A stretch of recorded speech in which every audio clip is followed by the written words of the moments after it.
दोस्तों एक बार फिर से आपको बहुत बहुत स्वागत है। दोस्तों चाइना प्लस वन स्ट्रेटेजी जो चल रहा है वो भारत का लॉन्ग टर्म स्टोरी है। यहाँ पे बहुत सारे केमिकल कंपनी के ऊपर आप दाव खेल सकते हैं, बट दोस्तों केमिकल कंपनी चुनने से पहले आपको ये देखना चाहिए क्या ये सिक्लिकल तो नहीं है। क्या ये कंपनी खरीदने के बाद मुझे हर दिन हर हफ्ते में चार्ट देखना पड़ेगा ना, इनका ये साइकिल अच्छा होगा तो दूसरा साइकिल बहुत बुरा होगा। मतलब एक जगह पे शेयर है तो बहुत बुरी तरीके से अगले कुछ क्वार्टर में वो 30% 40% डाउन हो जाएगा, और अगर एक दिन में पोर्टफोलियो को ओपन करूँ और देखूँ बहुत सारे लॉस चल रहा है तो मेरा हार्ट बीट बढ़ जाएगा। तो अगर आपको ये सारे प्रॉब्लम से छुटकारा पाना है तो मेरे पास एक ऐसे स्क्रिप्ट है जो कंसिस्टेंट कंपाउंडर है, मैनेजमेंट बहुत ही हॉनेस्ट है, और अभी जो लेवल पे ये शेयर खड़ा है यहाँ से अगले कुछ साल में बहुत ज़्यादा पैसा बना के दे सकता है। और अभी फ़िलहाल उसका जो चार्ट पैटर्न बना है ये क्विक टाइम में बहुत ज़्यादा पैसा आपको दे सकता है। हालांकि अगर आप देखेंगे ये केमिकल सेक्टर के बारे में मैं अभी क्यों बात कर रहा हूँ, क्योंकि दोस्तों केमिकल सेक्टर में रिसेंटली एक फिर से बाइंग नज़र आ रहा है। कैसे बाकी सारे कंपनी के साथ इस कंपनी का भी पूरी तरीके से आप मूव होने का हाईली चांसेस है, मैं आपको स्टेप बाय स्टेप बताऊंगा। और दोस्तों यहाँ पे आपको कनेक्ट करना पड़ेगा, और उनके लिए मैंने आपको कुछ पॉइंट बताऊंगा, वो अब ज़रूर कॉपी में लिख लेना।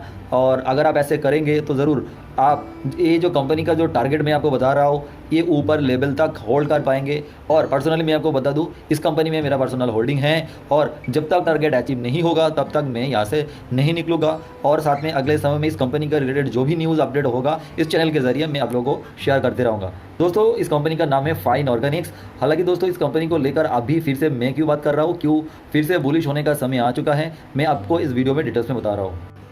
तो दोस्तों अगर हम फाइन ऑर्गेनिक्स के बारे में बात करें तो दोस्तों ऑब्वियसली यूट्यूब में सौरभ मुखर्जी सर का फाइन ऑर्गेनिक्स का फंडामेंटल एनालिसिस का वीडियो है मर्सेलस का, वो वीडियो आप जरूर देखिए। तो आपको जो मैनेजमेंट रिलेटेड चेक पॉइंट है वो आपको पसंद आएगा, मतलब मैनेजमेंट हॉनेस्ट है। मैं यहाँ पे कुछ ऐसे पॉइंट बताने वाला हूँ। अगर आप सबसे पहले बैलेंस शीट में जाएंगे तो आप देख सकते हैं दोस्तों 2018 के बाद इसका शेयर कैपिटल में कोई भी चेंजेस नहीं हुआ है, मतलब आईपीओ आने के बाद वहाँ पे कुछ चेंजेस नहीं हुआ है। कंसिस्टेंटली ये कंपनी ने रिजर्व बढ़ाया है, 250 करोड़ का रिजर्व जाके 1500 करोड़ के पास पहुंचा है। बोरोइंग बहुत ही कम है, और यहाँ पे CWIP कंटिन्यूसली चल रहा है। और एक इंपॉर्टेंट बात बता रहा हूँ दोस्तों फाइन ऑर्गेनिक्स के बारे में जो आपको काम में आएगा होल्ड करने में। ये कंपनी ऐसी कंपनी है, बहुत के सारे केमिकल कंपनी प्रोडक्शन के लिए बाहर की देशों से स्पेशली जर्मनी से अपना प्लांट का अपग्रेडेशन के लिए इंस्ट्रूमेंट लेके आते हैं, मशीन लेके आते हैं। और फाइन ऑर्गेनिक एक इकलौता कंपनी है जो इंडिया में बनाता है मशीन, और सिर्फ इंडिया का हर एक जो कंज्यूमर है उनको मदद करता है, और साथ में वो मशीन बाहर के देशों में बेचते हैं और उसमें ज़्यादा का ज़्यादा प्रॉफिट लेके आते हैं। तो आप देखिए यहाँ पे 5 साल में कंपाउंडेड सेल्स ग्रोथ 29% है, और TTM में चल रहा है 25%। एंड यहाँ पे प्रॉफिट भी बहुत ही शानदार तरीके से आपको बढ़ते हुए नजर आ रहा है, TTM के बेसिस में 46। आप बताइए इतने शानदार कंसिस्टेंट प्रॉफिट ग्रोथ आपको बहुत ही कम कंपनी में मिल रहा है, और उस हिसाब से इस बार एक साल में स्टॉक प्राइस -27% रिटर्न दिया है। तो मतलब अगर अब इस कंपनी का बुरा वक्त चल रहा है, इस सेक्टर की तरफ लोगों का नजर नहीं है, तो ये समय हैं इनमें इन्वेस्टेड रहने का, क्योंकि आपको सस्ता मिल रहा है। और इसका PE एंड पे रेशियो में आपको डिटेल्स में बता रहा हूँ दोस्तों। उसके साथ साथ एक चीज़ आप देख लीजिए, रिटर्न ऑन इक्विटी, जहाँ पे आपको 40 के ऊपर बहुत ही गुने चुने आपको कंपनी मिलेगा, जहाँ पे आपको रिटर्न रेशियो इतने शानदार देखने को मिलेगा।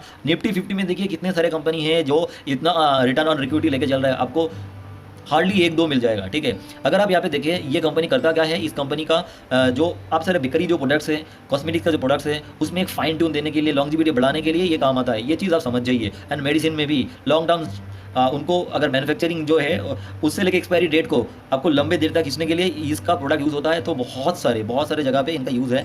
अब पढ़ सकते हैं यहाँ पे देखिए, अभी स्टॉक पे आपको कितना नजर आ रहा है 25.9। ठीक है, एंड पेग रेशियो देखिए क्या क्या नजर आ रहा है 0.57। तो पेग रेशियो 1 से कम है, ये कंपनी महंगा बिल्कुल भी नहीं है। कंपनी का यहाँ पे डेट देखिए 28 करोड़, डेट टू इक्विटी 0.02, मतलब डेट लेके कम करता नहीं है। प्रोमोटर के पास 75% है, इससे ज़्यादा तो सेबी का रूल्स भी नहीं है। CFT रेशियो देखिए 0.77 दिखा रहा है, मतलब जो भी प्रोडक्ट यहाँ पे बिकता है उससे सही कैश आ जाता है। ठीक है, तो महंगा नहीं है। और ये और एक चीज़, अगर अभी मैं खरीदूँ, अगर मैं P मल्टीपल्स में जाता हूँ और मैं देखता हूँ यहाँ पे P मल्टीपल्स का मीडियन क्या है 41, अभी मेरे को कितने में मिल रहा है 25 में। आप सोच सकते हैं कितने सस्ते में आपको मिल रहा है। 10 साल तो कंपनी लिस्ट नहीं हुआ है, बट जितने साल अभी लिस्टिंग हुआ है वहाँ पे भी 39.9 दिखा रहा है, मतलब कंपनी हर हालत में सस्ता आपको दिखाई दे रहा है। बट इस कंपनी को पीट क्यों रहा है, इसके पीछे का कारण समझे, क्योंकि देखिए यहाँ पे इनको क्वार्टर का रिजल्ट देखिए, क्वार्टर का रिजल्ट में आप देख सकते हैं OPM को देखिए 26% है, एक समय में बढ़ते बढ़ते 29%, फिर 28%, फिर 34% में चला गया था। आप बताइए इसका प्रॉफिट एंड लॉस में आइए, देखिए एवरेज OPM क्या है 22, 19, 23, 27, मतलब बढ़ तो रहा है, बट ये जो 34 ये सस्टेनेबल नहीं है। ये मैनेजमेंट द्वारा एक इंटरव्यू में खुलासा किया गया था। तो अगर हॉनेस्ट मैनेजमेंट आके खुलासा कर देता है मेरा ये एवरेज ओपीएम होगा, ठीक है। मतलब अगर मान लीजिए इनका ओपीएम जो 22 से लेकर 24% के बीच में भी होगा तो ठीक है, मतलब जो ऑपरेटर जानबूझकर रिटेल को फंसाने के लिए ये दिखाया, देखो कितना बढ़ रहा है और भी बढ़ेगा, और चक्कर में इनका शेयर प्राइस देखिए लाइफ टाइम हाई को देखिए, इसका लाइफ टाइम हाई क्या था 7,329 यहाँ तक लेके गया था। तो जाहिर सी बात है वहाँ पे आपको नहीं खरीदना था, बट क्या अभी भी नहीं खरीदना है क्या? क्या अभी भी ऑपरेटर का पॉइंट है वो बाय कर रहा है सीक्रेटली? हाँ बिल्कुल सही, ऑपरेटर यहाँ पे सीक्रेटली बाय कर रहा है, वो पॉइंट मुझे नजर आ रहा है, इसीलिए मैं आपको शेयर कर रहा हूँ और मैं चुपचाप यहाँ पे कुछ स्टॉक लेके बैठा भी हूँ।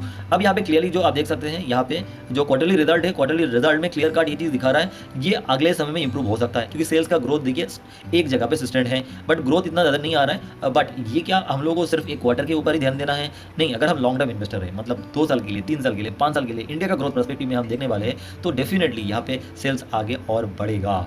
तो ये बिलीव आपको रखना पड़ेगा क्योंकि मैनेजमेंट अगर 2016 से लेके 660 करोड़ से लेके 3000 तक लेके आ सकता है तो मे बी 1 साल उनका गंदा जा सकता है, बट इसका मतलब ये नहीं है इस मैनेजमेंट के ऊपर शक करें और इनका बुरा वक्त में आपको लग रहा है यार ये कंपनी को छोड़ देना चाहिए, बिल्कुल भी अच्छा नहीं चलता है, ये मेंटालिटी नहीं रखना चाहिए। हालांकि अगर आप यहाँ पे देखिए तो ये शेयर प्राइस को पीट कौन रहा है? ये एफआईआई है ना। एफआईआई के पास एक समय में 7.25% स्टॉक था, अभी 3.78% है। मतलब ऊपर का लेवल में एफआईआई ने खरीदा और एफआईआई ने यहाँ पे लॉस बुक किया। अगर ऐसी बात है तो this is wrong, FII loss नहीं करता है, ये लोग कुछ स्ट्रेटेजी खुद बनाया है, ये लोग कुछ एवरेज करके ऊपर लेके जाएगा एंड खुद प्रॉफिट में निकलेगा, ये गारंटी है। बट अगर एफआईआई बेच रहा है तो खरीद कौन रहा है? यहाँ पे डीआई खरीद रहा है, उनके पास 10.94% था जो जाके 12.24% है। एंड अगर आप सौरभ मुखर्जी सर का हर एक इंटरव्यू देखते हैं तो क्लियर कट उन्होंने बोल रहे हैं हम ये इस प्रोडक्ट को खरीद रहा है। पब्लिक के पास इतना भी नहीं बढ़ रहा है क्योंकि प्रोमोटर तो नहीं बेच रहा है, 1% बाहर जाएगा तो क्या फर्क पड़ेगा। बट यहाँ पे ये सारे पॉइंट अगर आप झेल सकते हैं, मतलब 10% 20% का ड्रॉ डाउन झेल सकते हैं, तो दोस्तों मैं आपको बोल रहा हूँ ये जो चार्ट पैटर्न में नजर आ रहा है ना, ये जो 7,329 है ना, इससे भी ऊपर का एक लेवल नजर आ रहा है, वो मैं चार्ट में जाके आपको बताऊंगा फिलहाल। और जो यहाँ पे पॉइंट आ रहा है ना, यहाँ पे क्रेडिट रेटिंग मैंने पढ़ा है, सारे डिस्क्लोजर बहुत अच्छे से पढ़ा है, एनुअल रिपोर्ट को डीप डिटेल्स में पढ़ा है जितने दिन का यहाँ पे था। एंड यहाँ पे जो पीपीटी में इन लोगों ने खुलासा किया बहुत अच्छे से पढ़ने के बाद, और साथ में वैल्यू पिकर फोरम ट्विटर में बहुत अच्छे से एनालिस्ट है, इन लोगों को रेडर में रखता है और बहुत अच्छे से चीज़ बोलता है। तो सारे चीज़ देखने के बाद मुझे लगा अभी राइट टाइम है या फिर फाइन ऑर्गेनिक्स को परचेस करने का और होल्ड करने का, क्योंकि अभी तो हम लोगों को टारगेट नहीं है ना जो 10% गिरे तो हम लोग ऐसे लेके निकल जाए, हम ऐसे लेकर करता नहीं है, और यहाँ पे 10% ऊपर जाए फिर भी बेचने का मन नहीं है। ये लॉन्ग टर्म पोर्टफोलियो के लिए, ये एक एसेट जैसे है जो आपको लंबे समय के लिए आपको रिस्क फ्री रिटर्न दे सकता है, और वो अभी सस्ते भाव में पड़ रहा है, ऊपर से काफ़ी करेक्ट होने के बाद एक रीजनेबल वैल्यू में मैंने आपको पी में दिखाया। और यहाँ पे सारे पॉइंट सही होने के साथ साथ वैल्यूएशन सस्ता होने के साथ साथ अगर यहाँ पे एक चार्ट पैटर्न बना रहा है जो ऊपर जाने के लिए, मतलब जो ऑपरेटर लेके जाते हैं उन्होंने बनाया है, तो आपको यहाँ पे अपना शेयर डालना है कि नहीं, इस वीडियो का जो टेक्निकल पार्ट है वो देखने के बाद आप ज़रूर बताइए। तो दोस्तों अभी हम आ चुके हैं ट्रेडिंग व्यू में। ट्रेडिंग व्यू में अपने एक बहुत ही इंपॉर्टेंट चीज़ फॉलो कर सकते हैं फाइन ऑर्गेनिक्स के बारे में। देखिए दोस्तों पिछले समय में क्या हुआ था वो आप पूरा समझें। ज़रूरत से ज़्यादा, मैं आपको हमेशा बोलता हूँ ना, ज़रूरत से ज़्यादा ऑपरेटर साहब एक शेयर को ऊपर लेके जाता है, ज़रूरत से ज़्यादा ऊपर लेके जाता है। मैं समझ सकता हूँ पिछले समय में जो बुल रन था केमिकल शेयर में, ये एक अच्छा खासा जोन था फाइन ऑर्गेनिक्स के लिए। ऑपरेटर साहब को माल को खल्लास करना था और उन्होंने ऊपर लेके गया, फिर ये सारे जगह पे रिटेल दोस्त को फंसा के स्टोरी बना के माल को नीचे डाल दिया, और अब वो सच्चाई सामने आ गया। बेच कौन रहा था? ये बेच रहा था एफआईआई। बट दोस्तों एक चीज़ आप मत भूलिए, अगर यहाँ पे एफआईआई फंस गया, क्लियरली देखा है फंस गया, तो वो तो एवरेज करके ही निकलेगा, वो ऐसे लेता नहीं है, वो यहाँ पे एवरेज करके उसी कंपनी में लॉन्ग होल्ड करके वहाँ से पैसा बना के ही जाता है। एंड ये कंपनी फंडामेंटली बहुत ही सॉलिड कंपनी है। अच्छा ये एक चीज़ यहाँ पे देखिए, यहाँ पे क्या क्या चार्ट पैटर्न बनाने का कोशिश कर रहा था, यहाँ से आप फॉलो करिए, जस्ट यहाँ से देखिए, ये ऊपर जाने का कोशिश किया, नीचे आ गया, फिर यहाँ से लेके ये यहाँ पे डायरेक्ट ब्रेकआउट करने का कोशिश किया, नहीं कर पाया, फिर देखिए एक बार इस ट्रेंड लाइन को नीचे कर दिया, फिर इधर, और यहाँ पे ये सारे जोन जो है ना, अगर यहाँ से ऊपर जाता है, मेरे टारगेट पूरा होता है, मेरे ये कहने पर आपको प्रॉफिट होता है, तब कंफर्म हो जाना, ठीक है। मुझे भी थोड़ा बहुत टेक्निकल समझ में आता है। देखिए एक चीज़ यहाँ पे क्या हो गया, नीचे डाल दिया अर्निंग के मामले में, ओपीएम तो गंदा हुआ था जो मैनेजमेंट पहले खुलासा किया था। यहाँ पे इस सारे जगह पे ऑपरेटर साहब ने क्या किया, माल को पूरा भरा। अब देखिए यहाँ पे वीकली चार्ट में एक इनसाइडर बार है और ट्रेड लाइन के ऊपर आज क्लोजिंग दिया है, ठीक है ना, अच्छा खासा क्लोजिंग है, 4% ऊपर है, ट्रेड लाइन के ऊपर है। और आप बोल सकते हैं ना, यहाँ पे देखिए नीचे एक चार्ट पैटर्न भी बनाया था, यहाँ पे जो चार्ट पैटर्न बनाया गया था ना, उसका रिटेस्टमेंट भी हो चुका है, रिटेस्टमेंट के साथ ट्रेड लाइन के साथ ऊपर गया है। या ये कुछ मूविंग एवरेज भी इनको हेल्प कर रहा है, हाँ 50 मूविंग एवरेज यहाँ पे हेल्प कर रहा है। एक चीज़ अगर हम यहाँ पे 200 मूविंग एवरेज डालने का भी कोशिश करें तो ये 200 ऊपर है, 200 इनको मुश्किल में डाल सकता है अगले समय में, बट मुझे नहीं लगता है 200 के पास ज़्यादा कुछ प्रॉब्लम होगा। बट यहाँ पे आप देखिए, जो मैं आपको बोल रहा था, ये ट्रेड लाइन टूटा, चार्ट पैटर्न यहाँ पे अच्छा हो गया।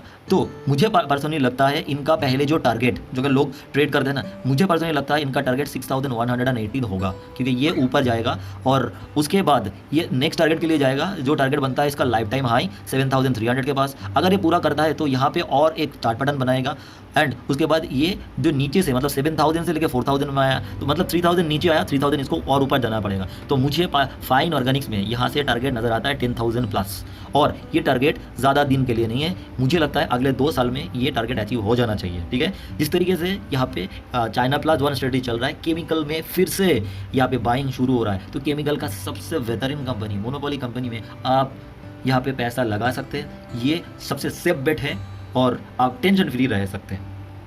तो दोस्तों, ये था मेरा ओपिनियन। आप अपने ओपिनियन क्या है फाइन ऑर्गेनिक्स के बारे में ज़रूर कमेंट में लिख सकते हैं। धन्यवाद।